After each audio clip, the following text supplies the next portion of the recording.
صنف 6 چی کاره میتونه؟ اینم یک صنف 6 بخیزانی میتونه بره عملیات کنه نمیتونه بره اینکه چی درس کنکور بخونه نمیتونه. چرا تا صنف 12 نمیمونه؟ بیشتر از میاره. اگه بگویی به خاطر مکتب گریان میکنه چرا نمیمونه؟ امیال بیارین یکشانه. اگه میتونی یکشانه بیارین که چی میگه به خاطر مکتب، چی گریان میکنه به خاطر مکتب، چی دیگه جلجیگر خونی میکنه به خاطر مکتب. بیشتر از امیا به خاطر مکتب جمعه نمیایین کلگی میایه.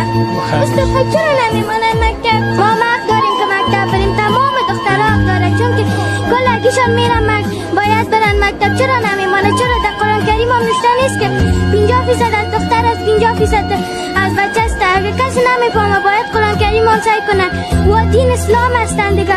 کلگیشان باید بفهمن که دخترها مکتب دارن، بچه هم حق دارن. نمیان نسبه هموطنهای ما شاید هم زیادتره، شاید